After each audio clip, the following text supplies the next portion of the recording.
Just tell her it's no big deal if you can't. You're live. Are we live? We are live. Live from Special guest. Live from Belgrade, Mount Vernon, Rome, Maine. We are in the trifecta of the area, and I believe here at the Travis Mills Foundation.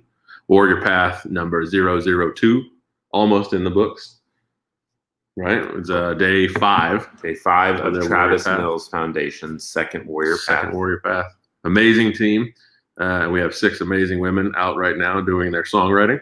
And absolutely amazing night. I don't know how to project a picture on the screen, but can I show it on the screen? Can I do this? You could airdrop it. Can I airdrop it? I gotta find it. Oh. Airdrop. Josh Goldberg? Yep. Josh Goldberg coming in. See if there we go. This is our view tonight while we were post meal. Is that gonna be our background? We can make it our background. Yes, let's do that. It's much better than this corner we're sitting in. Nobody puts baby in a corner, but we put Coach and Josh in corners. Background. Just going through some beautiful. Awesome. Here we go. Upload. So we are here at the beautiful Travis Mills Foundation. There's Travis. And we have a very special guest to add to our stream. And now Greg. There he is. Oh, now we got to sit. There we go. That's better. I didn't want to sit that close to Josh, but I do it for you, Travis. Well, I appreciate that. I had a different link. I was clicked in. I was waiting for the last 15 minutes. I'm like, where are these guys at? Turns out you're not on Google Hangouts. I found that out. No, so, sorry. No. That's not your fault. That's poor communication. Kelly sent me this link, and I just thought it was the same one in my calendar. Anyway, what's up, you big bunch of winners? I got my hook on tonight. Don't be afraid. All right. What are you guys up to? Anything fun, exciting, fresh, and new? Yeah, we're hanging out at your beautiful house up here. Look at this view behind us. That's pretty decent. I was going to come out and hang out with you guys, but apparently we couldn't all be in the same shot. 3 is a crowd. Yeah. Coach is a large man. Yes, I'm only half. Well, here, move over. There. Here? Size comparison. I'll tell you what, I'm a large man, but I take my arms and legs off, so I lose half of myself every night now. So it works out pretty good. But, no, excited to be here. How's it going out there? Pretty well? Man, we got your team's doing outstanding. Great group of women here. Great group of female warriors. And day 5 is almost in the books. Doing a little songwriting around the fire pit. Nice. Unbelievable sky and scenery and lots of laughter that you could hear. I think I don't want to speak for you, but I have to imagine everything that you would have imagined and hoped for when you guys put this place together is happened today on the water and it's happening tonight around the fire. Yep, that's exactly what it was. It was about just coming together and having veterans be able to talk about what they're going through and talk about their lives and just enjoy one another and relate to other people because, when you move into the big, big world, sometimes you don't have anybody that is like you. I mean, my instance where I have no arms and legs because of a bomb, it's harder to find people that are like me. So this is a place where you can bring people in. And then we've expanded, and done some really cool things. So I'm fired up about it. I mean, I can't complain. It's been a crazy year, this 2020 thing, but I think we're looking on the brighter side now. Yeah, for sure. And one of the things, so we're live in the Warrior PATHH group. We're live in the Boulder Crest Foundation group. And one of the things I was struck by is when I came to visit for the first time, I remember going back to Ken and saying, if you closed your eyes and said we wanted to put a Boulder Crest in Maine, then you wouldn't have imagined anything different than what we've seen. And when we've met people who've been supporters of what you guys do, it said the exact same thing. And so like finding a simpatico group, an absolutely magnificent location and incredible hearts, which is really what everyone on your team really brings to the table is an amazing thing. And I just want to thank you for the blessing of getting to call you guys partners and getting to be associated. It's a blessing and it's an amazing privilege. Well, I tell you what, I have such wonderful followers out there that support me and champion our mission forward that this place was even able to come into existence. I mean, this was an idea, in 2013 with my wife and I sitting around talking about how we can give back with a $5,000 donation.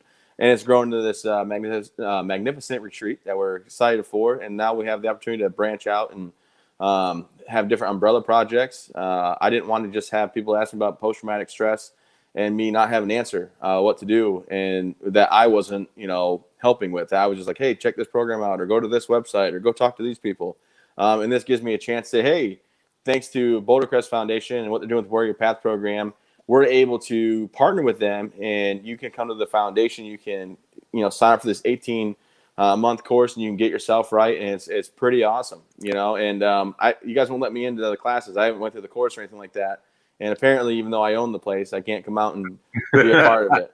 I think I was allowed to come say hi maybe the last 2 classes. Yeah, but just, hey, welcome. Hope you guys have fun. I know nothing about this because they won't tell me, and I'll be back. But maybe that'll change. Maybe I'll get a chance to slow down on my other side of the world where I own a few businesses, and they keep me going pretty hard.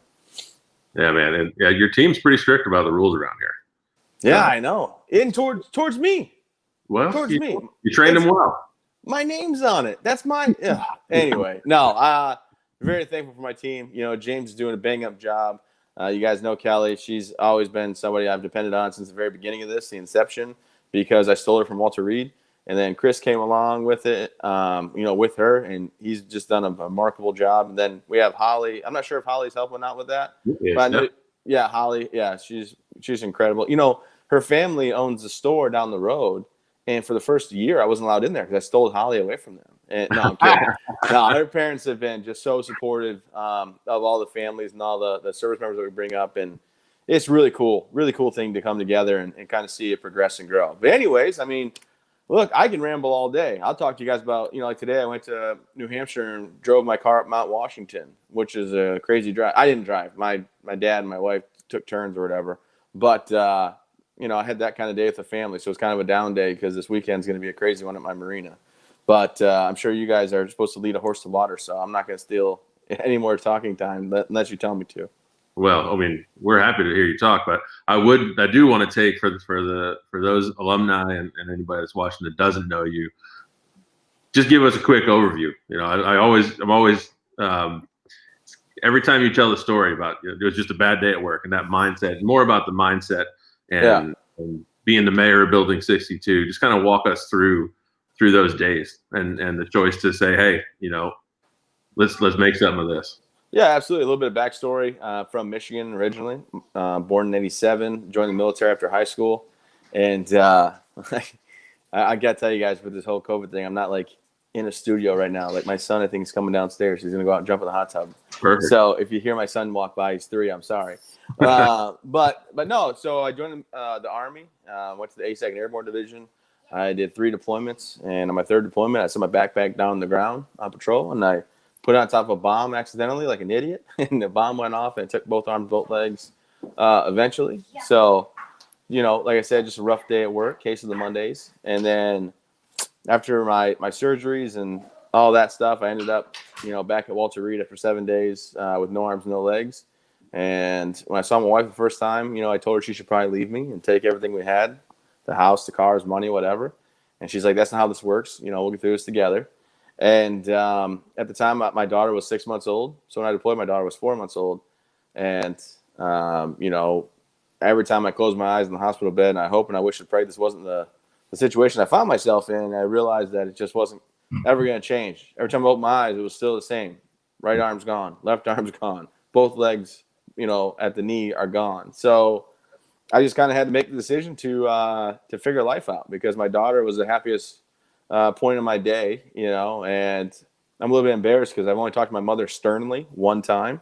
And the one time I did, I woke up from a nap. I got an eyelash, sorry. But I woke up from my nap, and I said, when's Chloe coming in? My mom said, well, she's already been here. And I looked at my mom and said, don't you ever let her come in here without waking me up again. That's the only reason it's worth getting better. And not proud to talk to my mom like that. And that's the sternest I ever got with my mom, because I'm afraid of her.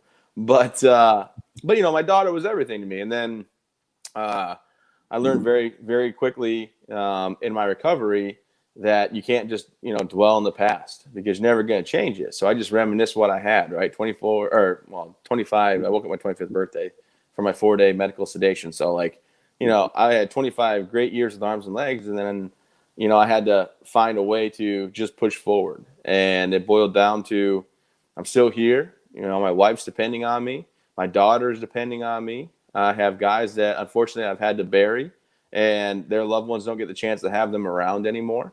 And I was a staff sergeant, so you know I was higher ranking for the guys and service members that normally get injured. So everybody kind of looked at me, and I wanted to be that beacon of hope, and also that like, hey, look, I'm an infantry sergeant. I was a weapons squad leader. I'm not going to take no crap from you guys. Be where you're supposed to be. Let's all get better. And this is just a stepping stone, you know, on your path of life. So yeah, I just kind of started working out 1 hour a day, then 2 hours, and 3 hours, and 4 hours. And then before I know it, I was going 8 hours a day of physical therapy and occupational therapy. I took it as my job. My daughter and me would ride all over the hospital with her buckled in my wheelchair. We'd go room to room and check on people.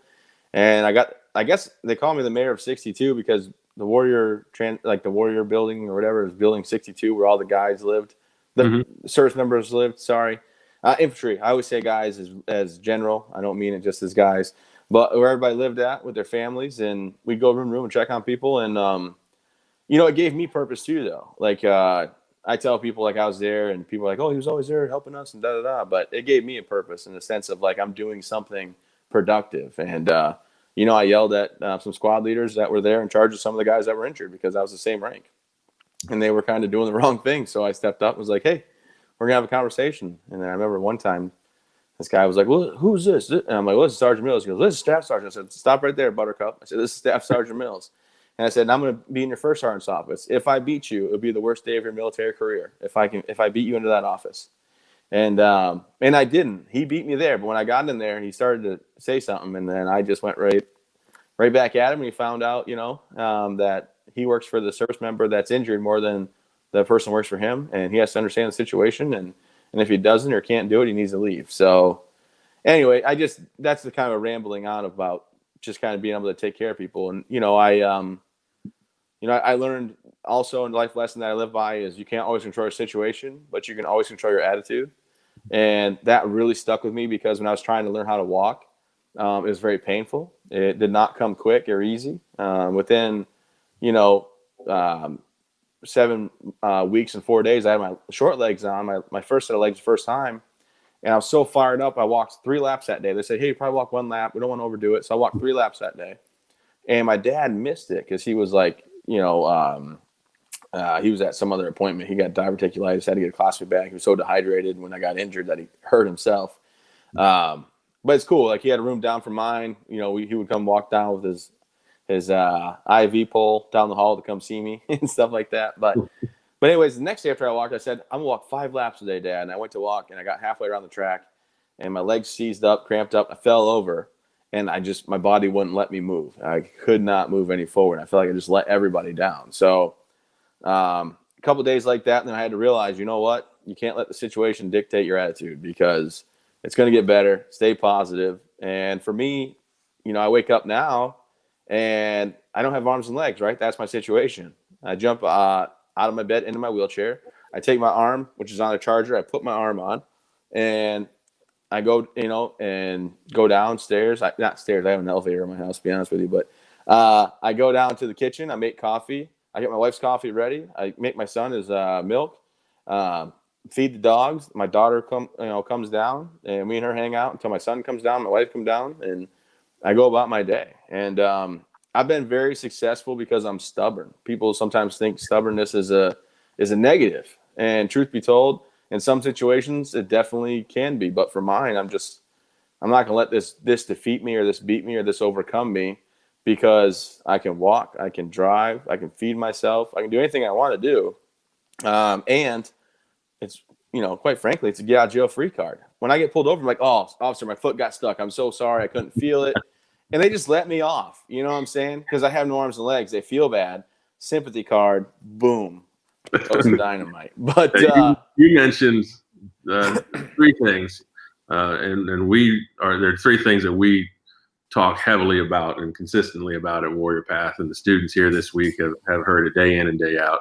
And that's attitude and effort, the 2 things we control on a daily basis. And if we let someone or something change those, that's on us, because we get to choose how we want to live life. And you're the epitome of those things. And the other thing that you talked about was success. And this week I watched some of the students as we're walking the property and having conversations, and they're using walking as a wellness practice, using breathing as a wellness practice, and creating that space to make those choices, to choose how their days are going to go. And every single one of them that walked down to the water stopped at the edge where you have a plaque, and it says, to live in freedom, to go forward, to love family, to make something of life, to never give up, to never quit. That's success. And the students, they must have spent a good 30 seconds to a minute just kind of staring at that and letting it sink in.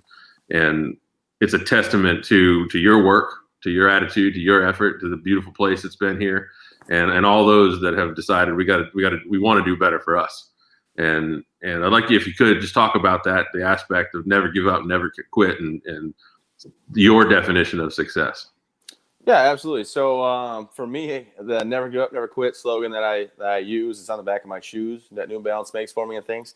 I was doing sit-ups, and I lost 110 pounds. When I first was injured, within 7 days, I lost 110 pounds. And I was doing sit-ups with occupational therapist, and I kept going, and she's like, hey, if you want to take a break, it's okay. And it's in my doc, not trying to like self-promote, but I have a documentary, right?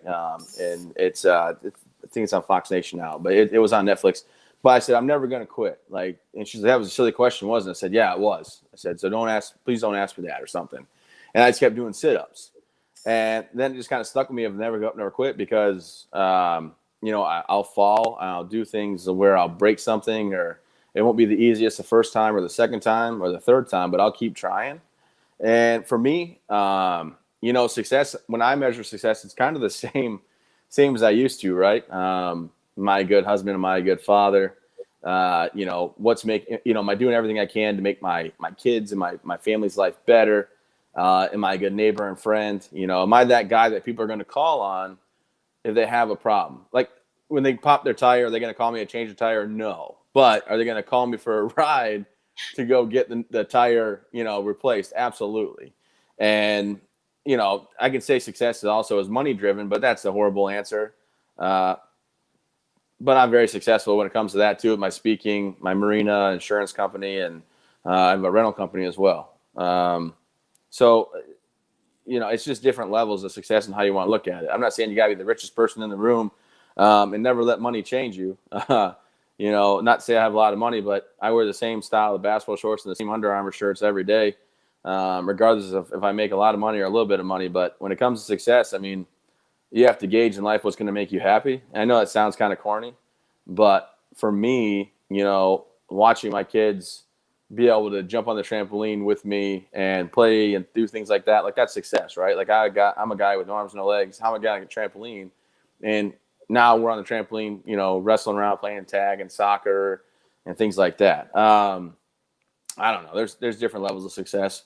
When I speak, it's motivating for me. I'll be honest with you guys, right? The program that you guys do and the things that you guys do was so frowned on in my days in the military, like the unspoken, like don't talk about your problems, don't mention you have feelings, and if you do, they'll take your guns and kick you out of the Army. That was kind of my mentality. So when mental health came in the first time, right, I was sleeping. And my wife said, hey, mental health came to talk to you. I said, well, tell them not to come back. I ain't talking to nobody. They came in the second time, and I saw the lady, and I pretended like I was sleeping until she left. And then the third time she came back, I was sitting up eating a bowl of cereal, makeshift arm, like splint material, duct tape or Velcro on my arm, a spoon, right, taped onto this like splint material, plastic, eating a bowl of cereal. And she walked in, and I looked over. I knew who it was. And I said, oh, I don't know if I'm allowed to swear, but I said the S word. I said, oh, shit. And then I just fell back in my bed, like sitting up straight, fell back, closed my eyes. And she came over, she goes, what are you doing? And I gave her my name, rank, and my social.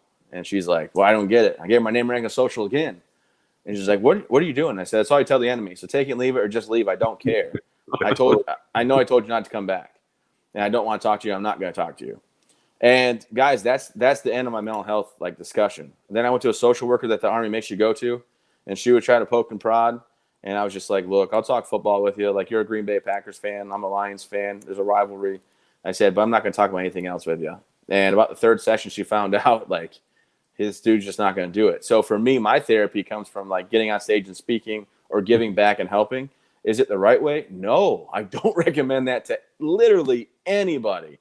But the naive like part of me that believed that I would be in some sort of trouble or I would have some kind of red flags put on my records kept me away from talking to anybody that wasn't like my wife or my family. And now I don't know. I think when I'm able to counsel people and talk to people, I push them in the direction of like, look, if you need this help, you have got to get it. You guys are, the best out there. That's why we were able to, not like that's why Travis Mills Foundation partnered with you guys because we're so awesome and you guys are. But in truth, we know we're doing the right thing every time, right? My name's never going to be out there saying I spent funds the wrong way. I did something illegally. I don't even take a dime from my foundation as a president. I don't get paid. I'm the board president, and I won't take a penny. And I go out there one time a week because you got to do the right thing every time, no matter who's looking. And that's what you guys do. So I got on a tangent here. I'm going to get back to you guys asking questions and bring you back into focus. But I did it completely wrong when it came to mental health. And I'll admit that openly. And fortunately for me, I'm able to have a group of friends at Walter Reed that we're all in the same situation with injuries, with families that we hung out every day, that we're still really close friends. And I guess I talked to them. Mm-hmm. And that's what we built up there at the foundation, right? It's not clinical. It's more like, hey, what's your experiences? Here's people like you. And that's the side I want people to see. We have clinical people on call, but it was more about like understanding you're not alone. People are going through this. Here's what they've done. And anybody that's in the military knows you can just roll up to talk to anybody that's been in the military and have a conversation. Yeah, man. Am I screwing this up for you guys? Because I believe in your program. Really, I really do.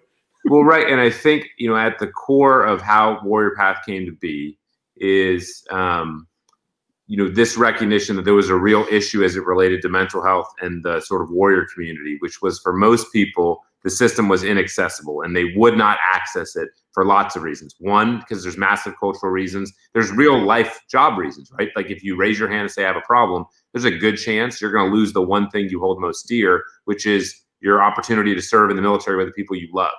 And the other part of that is that people can't find a connection or relationship to someone who hasn't in any way, shape, or form walked in their shoes. And we heard a really awful story of a guy who was talking about losing people in Afghanistan, and the therapist said, well, I know what it's like to lose something you care about. I lost my cat recently. And it's like, right, that doesn't work. You're going to storm out of that room and not have someone appreciate it. And I think one of the things that's interesting, and we share about your story, is on both sides is we hear the story of Todd Nicely, and I don't recall the exact words that Todd shared with you, but this is somebody who you could actually hear and listen to because he was one of you. And then you're the mayor of 62, is you could walk in those rooms, and I would submit that each of the people that you wanted to kick in the ass and to motivate and to support, they trusted you. Like there was an implied relationship, whether you had ever met them or not. And that's a big part of what we believe in at Warrior PATHH. Now, Greg and I are the civilian randoms around, but what we believe is that no one is better than somebody who has walked in your shoes to be able to help support you on the path you're going down, because there's something that connects you that no matter what books you've read, what school you've been to, you're never going to really get. You're not going to understand. And I'm just wondering if you can talk about, the role that Todd played in your life, and you mentioned it, and why you think you're able to have an impact when you walk into these rooms, whether it's a speaking gig, whether it's a private phone call or a message you get, that sort of idea of like a real person, not somebody who's trained, but someone. Yeah, absolutely. Yeah. So Todd Nicely is the second ever quadruple amputee. He flew from his house in Missouri just when he heard the story of what happened to me, and he walked into my room on his prosthetic legs. He had 2 prosthetic hands on. And I looked at him, and I didn't recognize him. And the first thing out of his mouth was, "Hey, man, welcome to the club." And I was like, well, like, what the heck? Like, I don't want to be in your club. That's what I told him. He goes, "You're kind of late now, don't you think?" And I'm like, "Yeah, I guess so." And he showed me there was a humility, but also you can have a sense of humor about what happened. And then when he walked in, we got talking about, hey, I'm from Missouri. I'm the second ever quadruple amputee. You're the fourth, unfortunately. But let me tell you something. You were in the best place for you. You were going to walk, you're going to drive, you're going to feed yourself. He could relate to what I was feeling and also relate to what the process was going to be that I'm, in the dark on, that I'm wondering, what am I going to be able to look forward to, and how am I going to be able to, get myself right again. And then in the midst of it, I was hooked on ginger ale, right? They gave me so much ginger ale. I said, hey, man, you want ginger ale? He thought I said, hey, can you get me a ginger ale? He walked over. He bent down on one knee. He leaned on the counter. He reached under the sink. He grabbed a ginger ale out with his prosthetic hand. With his other prosthetic hand, he popped the top on it.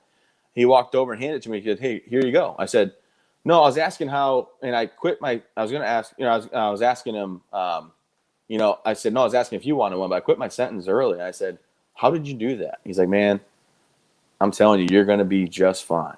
It seems like scary now. And I could relate, right? I knew right then, boom, like this guy's done it. I can do it. I make a joke he's a Marine, so it must be easy because they're all so dumb. But I mean, it's just true. No, but and then there's military humor of it. But then once he did that for me, it opened my eyes so much because, I'm sitting here having someone spoon feed me, help me go to the bathroom and dress me, things I never would want my wife or anybody to see or have to like put up with or do. And I'm like, I'm going to be a burden on everybody.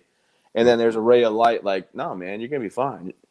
You're going to drive. And then it was just like time to go, time to get after it. And then I went to everybody's room, and I talked to everybody. And some guys, were harder to relate to. One guy was cut real high up, both legs gone, has like his spine or whatever, like almost sticking out of his skin. Like he'll never be the same as me. But, he had both his hands, and it's not like a measure of how you're injured, but it was just like, how can this guy, and me relate? But we did. We both were going through something, both had questions, and then the first thing I tell them when I'd walk in the room, no matter what their injury was, because I knew that to be on the fourth floor, they had to be an amputation or a spinal cord injury, something bad. And I would walk in, I say, hey, my name's Staff Sergeant Travis Mills, and I'm here to tell you, you're not a bad person. God does not hate you. You did nothing wrong in life to deserve this. Bad things happen to good people, but you're going to be fine. You're going to do all these amazing things, and it's going to be okay. Now, do you have any questions? And then they'd say, oh, my gosh, like, how do you do this or how do you do that? And you could just see the whole mentality of, like, the unknown and the worry wash off their face of, like, all right, now it's time to get after it. And if you're a service member, not that, you guys know how to get after it, but service members, they're physically, pushed every day and mentally pushed every day in the service. So, like, now it's just about, how can I go work out? How can I get better? How can I get my life back in order? And I would push people, like, if they weren't working out hard, I would be the one in the gym yelling at them, like, hey, I'm not sure what you're doing, but you need to pick it up. If they wouldn't try to do something that they thought was too scary, I would go over there and do it in front of them. And then if they didn't do it, like I had one guy that wouldn't step off a step. He was too afraid of falling. And I'm like, I get that. But he had a harness on that prevented him. And I said, are you just afraid of falling? He said, yes. And I said, okay, check this out. He goes, what? And I just pushed him over. I said, you're not going to hit the ground. Now get up and let's work on this. His therapist might have asked me to come around during his workout time, even though they weren't allowed to do that. So she didn't necessarily tell me I needed to be there, but she could have possibly presented me the idea that I should be around. And then I had one guy. So I left the hospital. I moved, I got my house in Maine and whatnot. And then I wanted to prove myself I could still be independent. So I took my van, my wheelchair, and I had to get work done on my legs. And I drove 13 hours in one day. Luckily, by the way, New Jersey fuels your car for you. Did you guys know that? Yes, we discussed it at dinner because Greg doesn't like that. But so I drove, and my van ran out of gas from here in New Jersey. Boom, filled up. What do you know? Walter Reed, no problem. 13 hours later, all by myself. When I got there, I went to say hi to everybody, like the therapists, the doctors, and nurses, whoever. And they all kept telling me about this one guy upstairs I have got to go see. He lost both legs above the knee, and you got to see him. He's angry. He doesn't want to talk to nobody. He's really in a bad way. I said, okay. So I went up there, and I went to the fourth floor, and I went to the nurse's station. I said, hey, I need to see. And for the story, we're going to call him Josh. It's not his real name, but whatever. I said, hey, I need to see Josh. And he's in room, 412. And they were like, well, no, he doesn't take visitors after 4 o'clock. It was like 5:30. And I was like, no, today he's going to, though. And then the one nurse looks up. She goes, oh, my gosh, Travis, when did you get back here? I'm like, literally a half hour ago. I dropped my legs off, and everybody's telling me I got to see this guy. I need to see him. So she goes to the guy's room. She knocks on the door, says, you have a visitor. And he says, I don't take visitors after da-da-da. And I push the door up with my wheelchair. And I said, today you're going to. And he goes, oh, my gosh, you lost both legs and the arm? And I spun my hand because I have a hand on. I spun it in a circle, right? I said, no, I lost all 4, bud. And then I proceeded to talk to him for 3 hours. And his whole mindset flipped 180. He's like the most incredible guy out there right now. And I'm not saying it was all me, right? It was his recovery. It was his family. But he needed to hear someone tell him, you're going to be okay. Life's not over. And you're going to just be able to push through. So that goes back to your point of like, you know, if the guy says, well, I lost my cat recently, that has zero effect on me when I'm like, oh yeah, well, my buddy got shot 3 times and he died, you know, with his last breath saying, tell my wife I love her. Yeah, it doesn't relate to your cat. So why don't you leave your cat out of the story, because that makes me want to punch you in the mouth right there. You know, and you can't, I mean, I'm not going to threaten nobody. I'm a public figure now, but that's like legit what I'd been thinking. I'd been like, I would have probably threw some F-bombs out there and been like, I'm going to punch you in the neck. I'm leaving now. And that would have angered me, right? That's not good. But at the same time, you know, people that are trying to help, they are trying to help. I'm the world's biggest therapist out there. And what I mean by that is whenever people meet me, they always have to tell me like you can tell when they get nervous, because they'll start telling me like the worst thing they can think of. That will, you know, like, oh my gosh, my mom's sister's cousin's aunt, like car accident, lost both legs, one above knee, one below knee. Oh, I know exactly what you're going through. I'm like, how the hell would you know because of your sister's mom's aunt's cousin's best friend or whatever? But they mean it in a good way, and I know that now. You know, but some people are like, oh my gosh, so I broke my hand, it was in a cast. I felt like you probably. Like I couldn't use my hand, and I'm like, not even close. But I think they mean it from a good spot. So like I've lost the whole like, are you serious right now? and like my wife and my dad used to get so angry at people, and I'm just like, it's fine. Like you just don't know, so it's fine. But no, having people like you know, you listen to James, who's our you know, our main guy out there, his stories in the Marines. Then you got Harry, who's missing both legs, right? Like he's got a story to tell. And then you know you can open up to people like that. So when you're going through the program, it's like, yeah, this isn't, you know, something where I just got to tell somebody that wouldn't understand. Like, this is people that are hardened, that have been through something, that would understand. And you know, I think it's great. I think it's just, you know, train the trainer style method. It's very easy to talk to people that have been through it. And in the curriculum, even though I don't know much about it, I heard it works really good. So I'm excited to be a partner with you guys. I don't find usually a week of my time to do anything except for work. So like today I went to Mount Washington, and all I could think about was my cell phone. Probably a problem, right? I had to take about 5 or 6 calls. I kept getting the eye roll from my wife, but I keep myself busy. And then tomorrow I got a full day of it. But no, I'm excited to be partnered with you guys, and thankful you guys picked us as one of your, you know, your hosting places, and we were able to make this all work out. And I don't want to say we're going to be the top one of all of them for location, but boy, Maine's pretty. But would you guys come in you know, December, January, February? Then I want to hear your thoughts on it.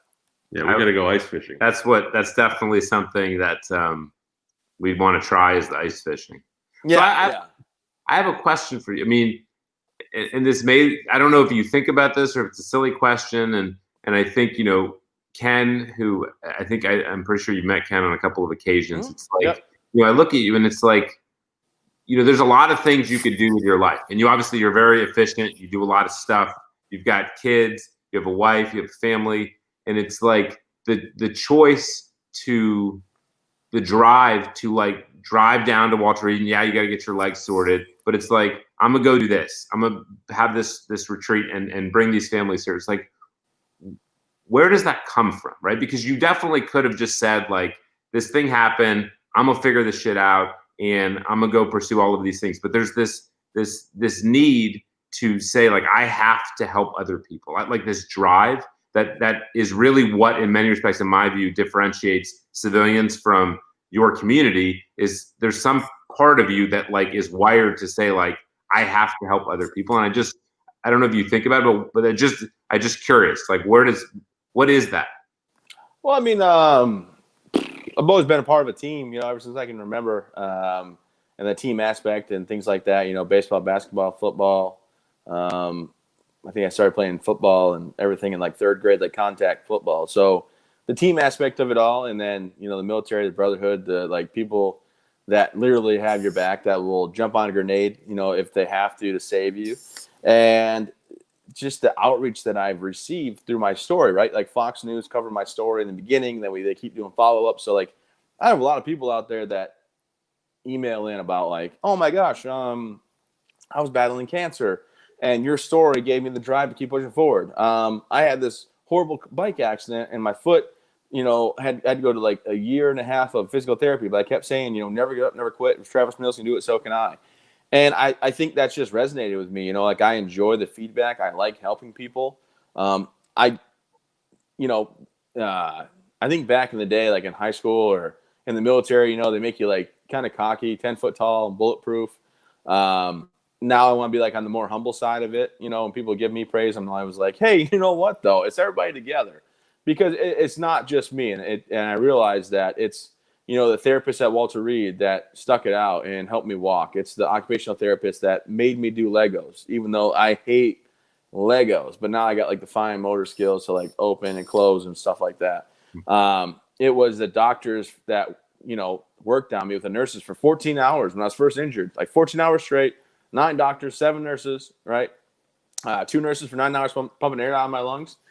And I think people always wonder about like, how I take life. And when I tell people about my life, is all perspective, right? And the first thing was the doctors and nurses didn't quit on me. I had people that had to rush to donate blood right from their veins to mine. They ran out of A positive and universal blood that day. So they did like a mass call. And just anybody that had A positive universal blood, it's coming out of you, it's going into me. I was given over 400 units of blood, which is the most ever given in Afghanistan at that time. I don't know if I still have the record. I do want the record, not because like someone, so someone else won't get hurt that bad, but also because I'm a winner. And the last thing, I've talked to like my friends that like their spouses and their family that didn't make it back home. And I have a buddy that's wife was like, I'd give anything to have him in your situation. And I understand that. Like, it's not, I don't take it as a bad way, because I do have a situation about me, right, with no arms and legs. Children will give anything to have their dads back. And also I talked to my buddy's mom, who was like, I'd give anything for one more conversation, just one more phone call to hear his voice. And that hits you, right? Because as down and out as my situation could make me, I'm still here. I'm still able to pursue my businesses. I'm still able to pursue, my family's happiness and overall well-being. And I live in a nation where, even though I was injured with losing both arms and both legs, I can still, own a few bits. I'm doing recon tomorrow in a business I'm probably going to try to open next year, a different one. So I'm going to have lunch at a beer garden place that I think will do very well down the street from my marina. And it's just knowing that I have been given this opportunity to keep pushing forward. And my mother-in-law gets kind of upset with me. She's always like, Travis, when's it ever enough? Like, when do you think it's just ever enough? And I'm like, it's not. Like, it's just never going to be enough. And it's not because I'm greedy. It's just because I have the ability and my friends don't. So I'm going to make the best of it. And I'm going to, not just live for myself and my family, but for them. And they sacrificed everything so I could live in a nation where I could feel free and do as I damn well please. And I guess I'm going to take advantage of the fact that I made it home, and I'm going to represent them in a way that they're looking down on me proud, and that I can feel good knowing, just like in the Saving Private Ryan movie, at the very end when he goes and he, sits at Captain Phillips's grave, not Captain Phillips. No, that's not it. That's a different movie. What was his, Tom Hanks, he goes, like the guy, Matt Damon's character goes to the grave later on. He's like, tell me I've, been a good man and been, lived life, because everybody in the squad died but him. And I was in that situation. There are people out there, like, they literally were the only one in the squad that lived, and that's got to be rough. I just have friends that didn't make it back home that I want to know, like, I keep pushing forward, for them and their families and all that, because I made it home. I don't know why. And I'm never going to know the answer why, so I don't dwell on that. I just keep going. Yeah, it's a great testament to the impact one person can have. You talk about Todd having an impact on you, you having an impact on the people on the fourth floor and others that you meet, really, to Josh's point, when you're speaking. And it's a great reminder for our alumni, the Warriors that come through here, that their actions, how they are, who they are, the way they are, and how they capitalize on the opportunity to be the best version that they could possibly be, how that can impact somebody else in profound ways. And the smallest gesture can mean the world to somebody. And your story is a great testament to focusing forward. And you have the other side of the house, the other programming you do, the recalibrated Warriors, which I think is a great terminology, the recalibrated Warriors, and not just the fact that it speaks to the types of programming that you do with those that come here, but also living life that way.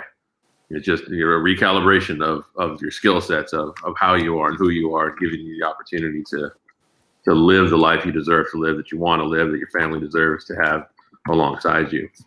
And I mean, I think it's great. One of the things that Josh and I have talked about several times, we talk about it here with the students, is the history of this place, the history of the old Elizabeth Arden place, and the fact that people used to come up here, her friends used to come up here to dry out and to essentially take off the mask and recover. And it's like the perfect history for what you've built here, is to come and take a knee and to learn some new ways and to essentially find, for these Warriors and their families to find themselves here, and they go back and be of service. And it's a great piece of history that gets carried forward through the work you're doing here. Well, yeah, absolutely. And the reason I use recalibrate is because everybody I talk to is like, "Oh, you're one of those wounded Warriors," and it's nothing against a nonprofit. I just hate the term wounded. Like, it's already, they got pity. Already they're like, "Oh, you're wounded," and I'm like, no, I'm cool. Like, I got scars, right? Like, I was wounded, sure, definitely. I got scars now. Like, I'm all healed up and I'm better. Just had to change it up a little bit, recalibrate myself, and I'm gonna go about life, just living. So, it's not a knock on any nonprofits out there. I promise it's not. It's just the way that people would say it and look at me made me feel like I was broken. And I was like, I just had to change some things up, right? So instead of my pants and my shirt, it goes legs, pants, arm, shirt, whatever. So I got a few extra steps, and that's kind of why we use it. We just got to recalibrate. We got to change it up, and we got to find a new way to get to our end goal. And the end goal doesn't need to change. The goals don't need to change or be different. It just needs to have an adaptive way to do it. And that's what we do at the foundation. We bring these families up. We have guys that come up that are triple amputees with a messed up hand on the other side and didn't think he'd ever shoot a bow and arrow, and all of a sudden now he's got a harness that they sewed right there on the spot.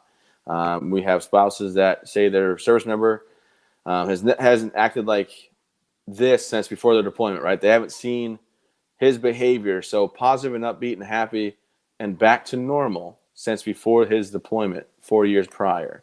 We have kids that cry, say it's better than Disneyland, they can't wait to come back.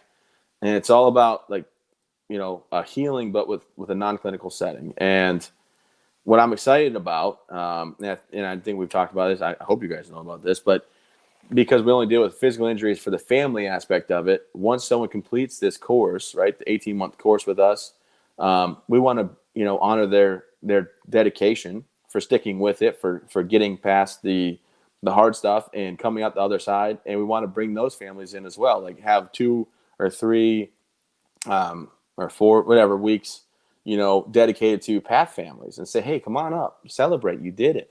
Now just here's other people that went through the same thing, and how you guys can connect and how you guys can feel about it. And I think that's gonna be really cool. We want to utilize that property as much as possible. We're not going to stop growing. I'm not going to stop driving and digging and being successful with that. But I'm excited for the future, There are 2 things that I'm really struck by. I think one is to go back to what you said before, which is to walk into a room and have somebody tell you, and for you to tell somebody like you're going to be okay. And when I was going through the depths of my struggle, I had a buddy say that the one thing that these struggles take from us is our confidence, is our belief in anything good that could possibly happen. And you start to turn negative, lose hope, and lose agency. And I think that notion, that message isn't just never give up, never quit. But to anyone watching this, I'd just say, like, you're going to be okay. I mean, I had those exact words uttered to me. Somebody said, you're going to be okay. It's going to take hard work. You're going to take a while to do this, but you're going to be okay. And I think that we live in a world where I live in a country where 72% of people think this is the worst time our nation's ever experienced. What we're going through, COVID and everything else, the unrest.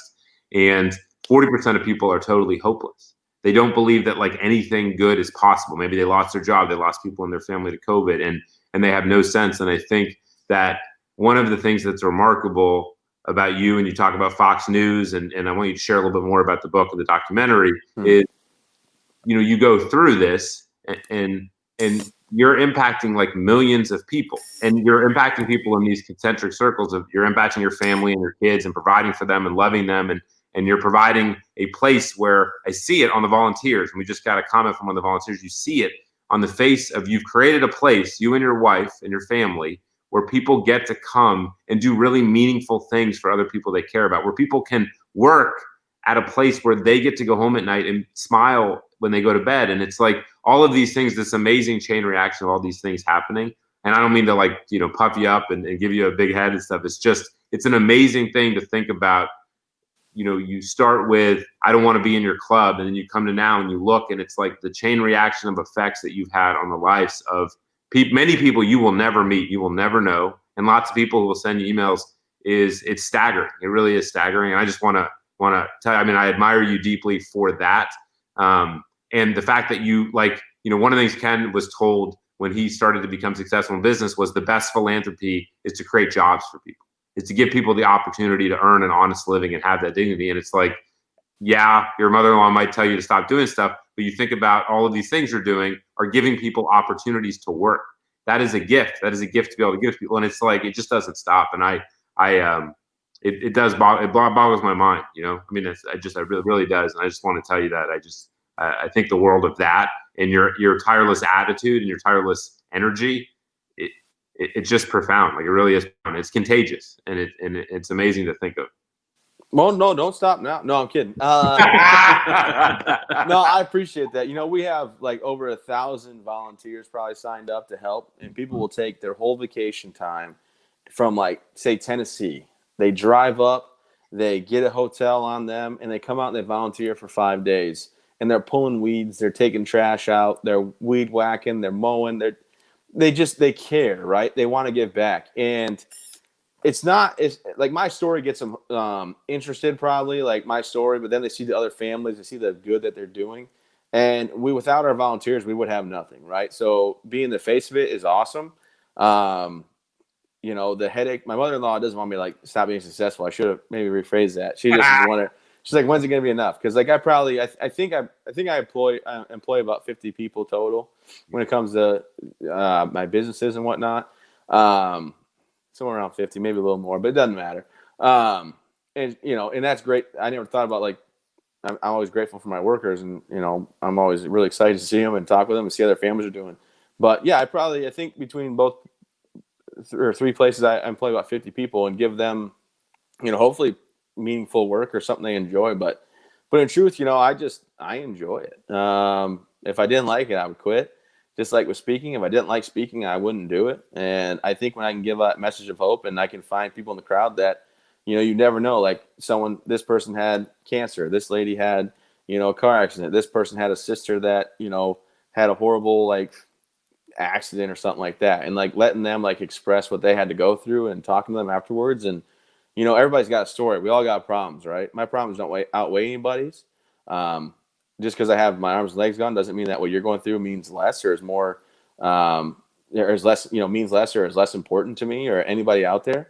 And it's about finding a way to get through it. That's what my story really is, right? It's about finding the motivation and the hope and whatever is going to empower you to get past your situation and to live the life of never give up, never quit, to make sure that you can keep going forward.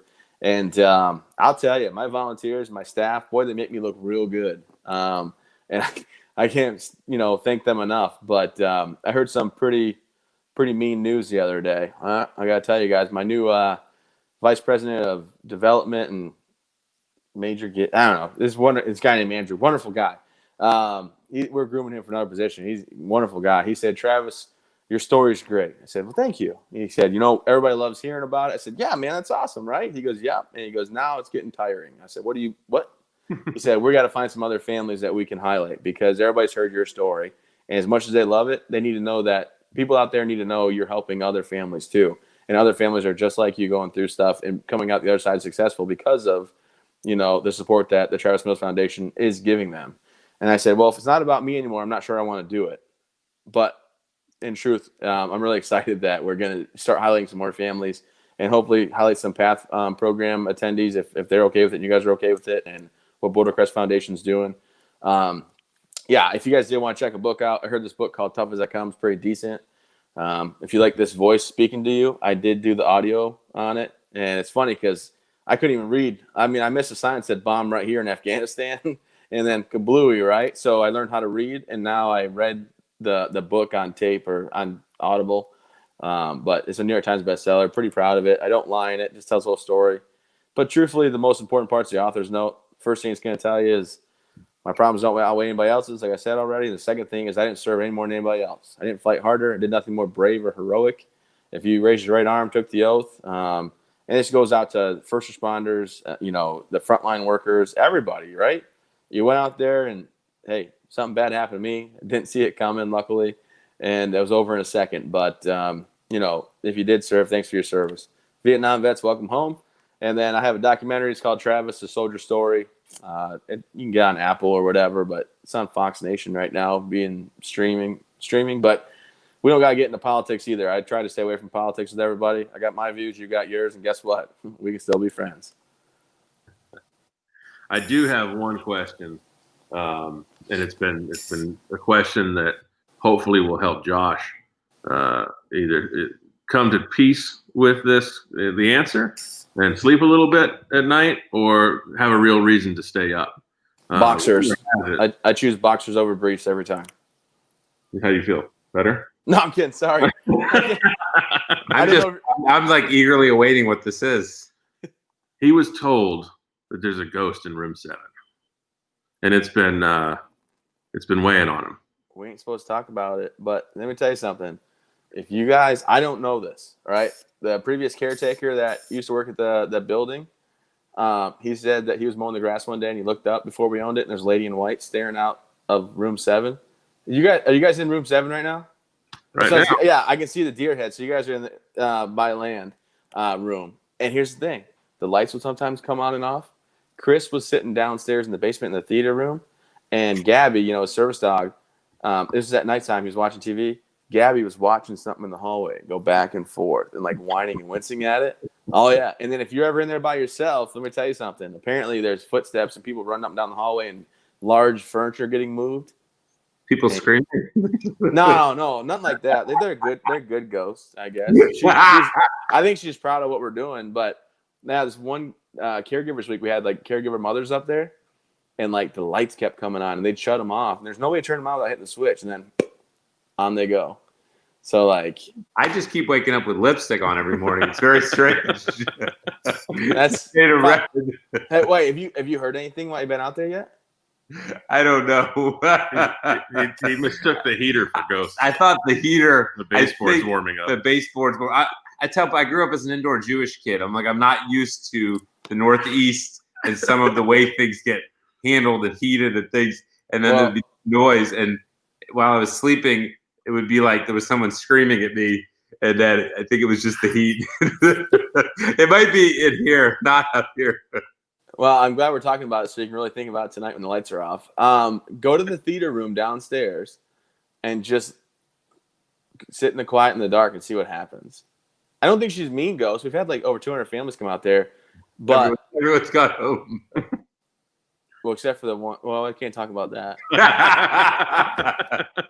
Yeah, no, I have no idea. I always tell the stories, but like Holly, she won't go in there by herself. If she's the first one at work, she waits. Like she gets sketched out by it. But it's a gorgeous place. It is. Ignorance is bliss. Well, we put obviously the information. Check out Travis's book, Tough As They Come. Travis's Story. TravisMills.org for all your Travis Mills. TravisMills.org. check it out. The foundation obviously does incredible work. Travis does great speaking work. You can see miniature previews on the internet. And I'd also say, you know, we're doing Warrior PATHH up here in the Northeast. Obviously, there are travel restrictions in certain places and the rest of it. So certainly, if you're in New England, if you're in New York, and you're struggling, and you're a combat veteran, first responder, check out. You can go to warriorpath.org or go to travismillsfoundation.org. You can apply, and obviously, you know, these are safe places to go in the midst of COVID. So the programs are running. The team here is absolutely tremendous and phenomenal. A great mix of first responders and military folk doing incredible work in an absolutely beautiful place. That you know, and like attracts like, and so it's just an amazing joy to get to do that. So yeah. And come volunteer if you're up in this area. Come volunteer. It's a beautiful, beautiful property. And the description I've gotten from several people, their words exactly are, "This place feeds your soul." So if you're looking for a place to volunteer up in this area, this is it, man. Everybody in this area, yeah. And room 7 feeds on your soul. So be careful tonight. Thank you for that. That was this is my.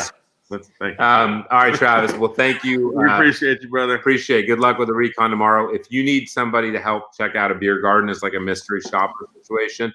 Check on the service, the operations. I am sure that Greg and I would be more than happy to be. We'll volunteer. Absolutely. Well, I'm actually, it's in Farmington, so it's like 30 minutes up the road. I got to go basically past the foundation. Well, not past it, but just about past it to get where I got to go tomorrow. But come on by. There we go. Well, yeah, and if anybody comes up to the program and you guys are expecting to see me, I don't know where my place is to come out there. Last time I got canceled to come out because I think some of the sessions ran too long. So in the hopes that you guys are going to meet me, like I'd love to meet you, but come up and get the program. And if you don't see me, don't think I'm an a-hole. That's the only thing I want people to know. I'm just not an a-hole. No, my mom said karma got me, but let's not worry about that. I'm just kidding. Right. Good luck with Elizabeth tonight. Thank you, Travis. I can't wait to go to sleep and, with the night lights on. I can't wait for the morning. if he makes it. See you guys. Have a good night. Thank you. Thanks for what you do. Thanks a lot. Bye.